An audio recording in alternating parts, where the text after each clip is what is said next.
Hello student, आज हम लोग देखेंगे कक्षा 12 का हिंदी विषय के अंतर्गत हम लोग देखने वाले हैं चैप्टर 7 बादल को घिरते देखा। पद्य 4 है और कवि श्री नागार्जुन जी हैं। फर्स्ट ऑफ ऑल हम नागार्जुन जी का जीवन परिचय देखेंगे। कवि नागार्जुन का जन्म 1917 ईस्वी में हुआ था, जिनका निधन सन 1998 ईस्वी में हुआ। हिंदी के छायावादी जनवादी नागार्जुन का जन्म ननिहाल सतलखा जिला मधुबनी बिहार में हुआ था। उनका पैतृक गांव तरौनी दरभंगा बिहार में पड़ता है। उनका मूल नाम वैद्यनाथ मिश्र था। उनकी शिक्षा गांव की संस्कृत पाठशाला में तथा उच्च शिक्षा बनारस में हुई थी। नागार्जुन ने हिंदी में रतिनाथ की चाची, नई पौधा, बाबा बटेश्वर नाथ, वरुण के बेटे, दुख मोचन, कुंभीपाक, हीरक जयंती, उग्रतारा, जमनिया का बाबा, पारो, गरीबदास आदि उपन्यास लिखे हैं। युगधारा, सतरंगे पंखों वाली, प्यासी पथराई आंखें, तुमने कहा था, खिचड़ी, विप्लव, देखा हमने, पुरानी जूतियों का कोरस, हजार हजार बाहों वाली, रत्नगर्भा, ऐसे भी हम क्यों, ऐसे भी तुम क्या, आखिर क्या कह दिया तुमने, इस गुब्बारे की छाया में, आदि उनके कविता संग्रह हैं। इसके अतिरिक्त निबंध, कहानियां, संस्मरण और अन्य विधाओं पर भी उन्होंने अपनी लेखनी चलाई है। नागार्जुन की मैथिली साहित्य अकादमी पुरस्कार, हिंदी सेवा विशिष्ट सम्मान, भारत भारती मैथिली शरण गुप्त सम्मान से उनको सम्मानित किया गया था। बहुमुखी प्रतिभा के धनी नागार्जुन जी ने बादल को लेकर के बड़ी ही सुंदर काव्य पंक्तियों का यहाँ पर आयोजन किया है। देख रहे हैं हम लोग काव्य पंक्तियां। बादल को घिरते देखा है।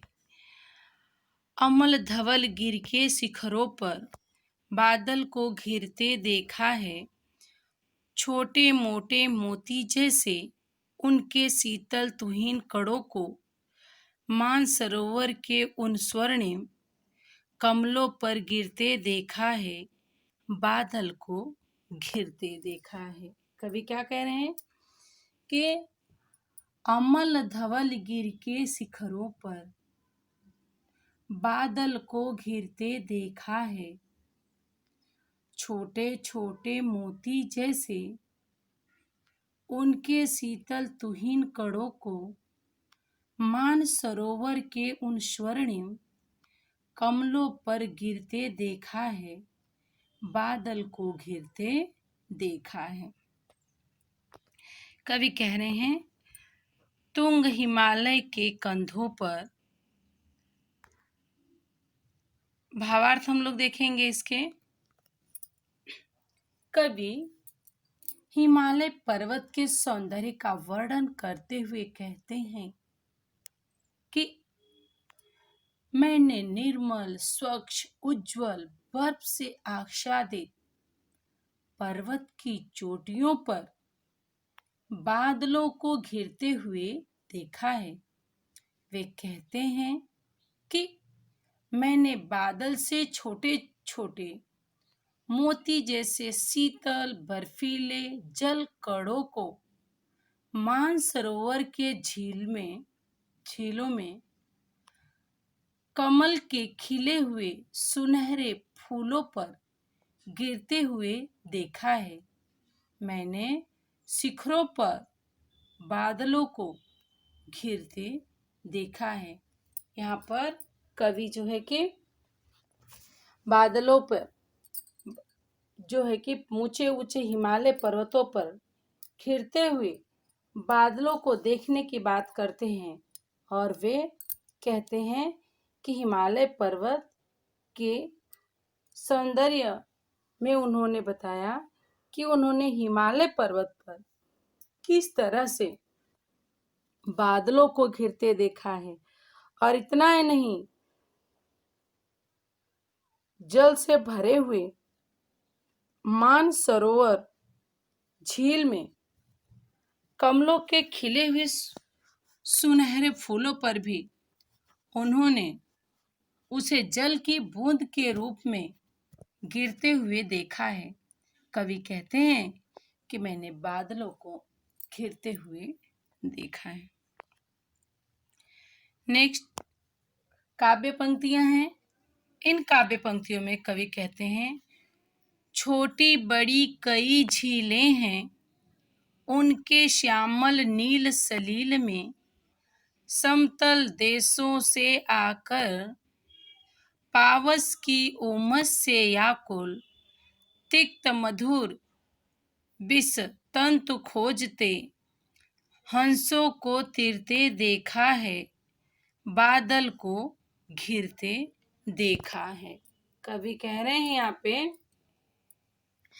कहाँ पे देखा है, तो यहाँ पर वो बता रहे हैं कि हिमालय के ऊंचे शिखरों पर छोटी बड़ी कई झीलें हैं, उनके श्यामल नील सलील में समतल देशों से आकर पावस की उमस से आकुल तिक्त मधुर विस्तंतु खोजते हंसों को तीरते देखा है, बादल को घिरते देखा है।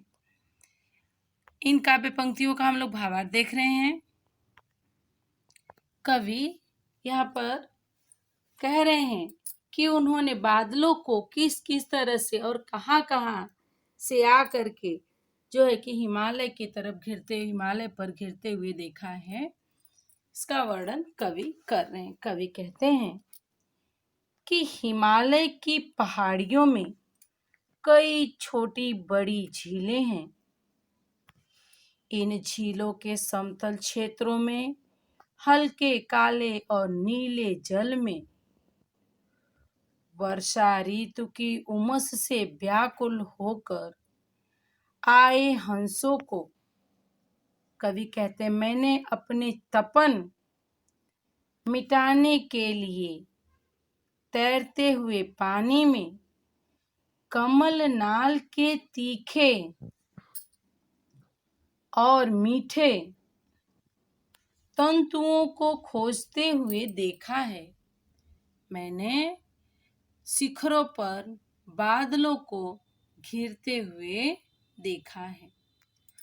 वंस मोर देखेंगे कवि क्या कह रहे हैं।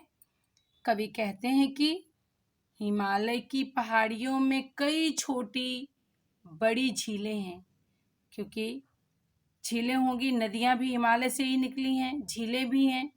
कह रहे हैं कि इन झीलों के समतल क्षेत्रों में झीलें भरी हैं, इनके जो समतल क्षेत्र हैं इसमें हल्के काले और नीले जल में जल का रंग कैसा है? हल्का काला और नीला है। बादलों की परछाई पड़ने से वर्षा ऋतु की उमस से व्याकुल होकर आए हंसों को, कवि कहते हैं वर्षा ऋतु से व्याकुल होकर जो हंस अपने शरीर की तपन को मिटाने के लिए, अपने शरीर की ताप को मिटाने के लिए तैरते हुए पानी में कमल नाल के तीते तीते यानी जो कड़वे और मीठे तंतुओं को खोजते हुए कवि कह रहे हैं कि देखा है मैंने बादल को घिरते हुए देखा है। नेक्स्ट क्या कह रहे हैं कवि देखेंगे हम लोग। कवि कहते हैं कि ऋतु वसंत का सुप्रभात सा मंद मंद था अनिल बह रहा, बालारुण की मृदु किरणें थी, अलग अलग स्वर्णाभ शिखर थे, एक दूसरे से विरहित हो, एक दूसरे से विरहित हो, अलग अलग रहकर ही जिनको सारी रात बितानी होती। यहाँ पर दो लाइनों का कंबाइंड भावार्थ लिया है, देखेंगे हम लोग। ऋतु बसंत का सुप्रभात सा मंद मंद था अनिल बह रहा, बाला अरुण की मृदु किरणें थी, अगल बगल स्वर्णाभ शिखर थे, एक दूसरे से विरहित हो, अलग अलग रहकर ही जिनको सारी रात बितानी होती, निशा काल के चीर अभिशापित। आगे की काव्य पंक्तियां ही हम लोग देखेंगे कि बेबस उन चकवा चकई का, बेबस उन चकवा चकई का बंद हुआ क्रंदन फिर उसमें, उस महान सरोवर के तीरे शैवालों की हरी दरी पर प्रणय कलह बिछड़ते देखा है, बादल को घिरते देखा है। फिर से देखेंगे, सुंदर लाइनें हैं। बेबस उन चकवा चकई का बंद हुआ क्रंदन फिर उसमें, उस महान सरोवर के तीरे शैवालों की हरी दरी पर प्रणय कलह बिछड़ते देखा है, बादल को घिरते देखा है। कवि नागार्जुन जी की सुंदर पंक्तियां, भावार्थ हम लोग देख रहे हैं। यहाँ पर कवि नागार्जुन जी पावस ऋतु का वर्णन करते हुए कह रहे हैं, सरोवर के तट के सुनहरे प्रभात का वर्णन यहाँ पर हुआ है। बसंत का यह सुंदर सवेरा था, मंद मंद शीतल बयार बह रही थी, बाल सूर्य की कोमल कोमल किरणें चारों ओर फैल रही थी। यहाँ पर सूर्य के लिए बाल शब्द संबोधित किया है। बाल सूर्य क्या है? बाल सूर्य यानी कि अभी उदय हुआ सूर्य, सूर्य उदय होता है उसे बाल सूर्य। जैसे जैसे सूर्य जो है कि बढ़ता जाता है, उसकी उम्र भी बढ़ाई जाती है। जब 12 बजे सूर्य ऊपर आकाश में होता है तो हम उसकी युवावस्था से उसका संबंध जोड़ते हैं। सूर्योदय बाल्यावस्था और ढलता सूरज वृद्धावस्था की तरफ संकेत करता है। तो कह रहे हैं कि कवि सरोवर के तट के सुनहरे प्रभात का वर्णन करते हुए कहते हैं कि बसंत का यह सुंदर सवेरा था, मंद मंद शीतल हवा चल रही थी, बाल सूर्य की कोमल कोमल किरणें चारों ओर फैल रही थी। उनका सुनहरा प्रकाश पर्वत शिखरों पर पड़ रहा था, इसलिए ये शिखर सुनहरी आभा से चमक रहे थे। ये शिखर अगल बगल ही थे। सुबह होते ही उन विरह विवश चकवा चकवी का क्रंदन बंद हो गया। चकवा चकवी को चिरकाल से रात्रि के समय एक दूसरे से अलग रहने का शाप मिला हुआ है, इसलिए उन्हें पूरी रात एक दूसरे से अलग रहकर बितानी पड़ती है। सुबह होने पर सांप का प्रभाव खत्म हुआ तो इस पंछी जोड़े का विलाप भी एक दूसरे के लिए जो था वो खत्म हो गया। कवि कहते हैं कि फिर भी मैंने उस महान सरोवर के तट पर शैवालों की हरी मखमली दरी यानी चादर पर चकवा चकवी का प्रणय कलह बिछड़ते देखा था। मैंने पर्वत शिखरों पर बादल को स्पष्ट रूप से घिरते हुए देखा था। किस तरह से उन पर्वत शिखरों पर बादल घिरते हैं और बादलों के घिरने से जो वहाँ की प्रकृति है किस तरह से पल पल अपना परिवेश अपना रूप बदलती रहती है। पर्वतीय प्रदेशों में जब बादल घिरते हैं तो हर क्षण एक नई सृष्टि का सृजन होता है। ऐसा लगता है कि किसी हम लोग कोई स्टूडियो में कोई शूटिंग देख रहे हैं कि बार बार जो है कि बैकग्राउंड सारी चीजें जो चेंज होती है, उसी तरह से पर्वतीय प्रदेशों में जब वर्षा ऋतु आती है तो वर्षा ऋतु के कारण वहाँ की प्रकृति जो है पल पल अपना परिवेश अपना रूप परिवर्तित करती रहती है। बादलों को घिरते देखा है शीर्षक से संबंधित यहाँ पर कुछ शब्दार्थ हैं जो हम लोग देखेंगे। पहला है अमल धवल। अमल यानी जिसमें कोई मल ना हो, गंदगी ना हो। धवल स्वच्छ उज्जवल, निर्मल और उज्जवल।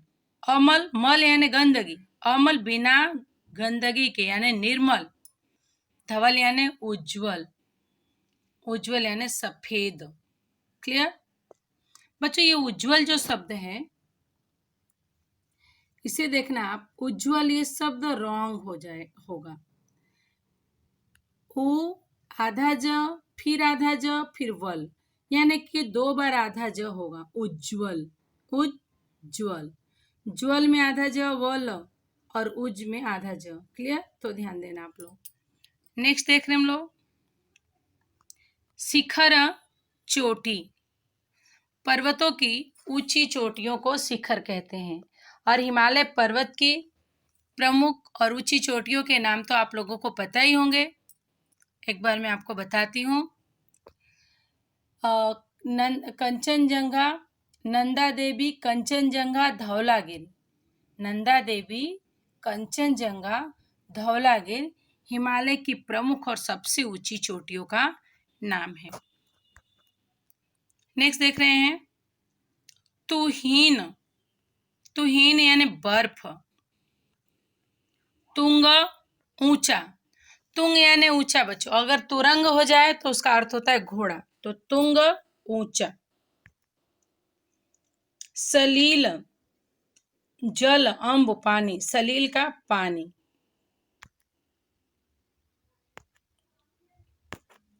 नेक्स्ट देख रहे हम लोग सलील के बाद तुंग, सलील, सलील के बाद समतल देश। समतल देश यानी मेवानी, मेवानी नहीं मैदानी भाग। समतल देश यानी मैदानी भाग। पर्वतीय प्रदेशों से जब नदियां निकलती हैं और वो निकल करके उनका वेग उतना ही बड़ा रहता है, लेकिन जब मैदानी प्रदेशों में जाती हैं तो उनका वेग कम हो जाता है और अपने साथ जो भी वो जो मलबे बहा कर ले जाती हैं उर्वरक के रूप में वहां पे छोड़ देती हैं। अमस अमस नहीं, उमस होना चाहिए। उमस यानी गर्मी। विषतंतु, विषतंतु यानी कमल नाल, कमल दंड, जिन पर कमल का फूल खड़ा रहता है। कमल नाल, कमल का फूल कभी आप देखेंगे तोड़ेंगे तो उसमें एक लंबी सी नाल लगी रहती है, लंबी सी एक बेल लगी रहती है, उसे कमल नाल। विषतंतु यानी कमल नाल, कमल दंड, जिन पर कमल का फूल खिला होता है, ऊपर कमल का फूल होता है और नीचे जल में देखेंगे तो एक लंबी जो है कि डंडी होती है बेल की तरह, उसे कहते हैं कमल नाल। और शब्दार्थ में है तीरना, तीरना यानी तैरना। फिर है अनिल यानी पवन, अनिल यानी पवन वायु। बालारूढ़, बालारूढ़ यानी बाल सूर्य, सूर्य का सुबह का लाल सूर्य बालारूढ़। क्लियर। स्वर्णाभि, स्वर्णाभि सोने जैसी चमक वाला। वितरित, विरहित होना यानी बिछड़ जाना, अलग हो जाना। इस तरह से हमारे जो है कि यहाँ पर बादल को घिरते देखा, जो काव्य पंक्तियां हैं उन काव्य पंक्तियों के हमने अभी शब्दार्थ देखे। कवि का हमने जीवन परिचय देखा, नागार्जुन जी का। काव्य पंक्तियां का वाचन, भावार्थ और ये शब्दार्थ। क्लियर। इससे रिलेटेड जो वर्कशीट है वो आपको कंप्लीट करनी है। Clear. Thank you so much.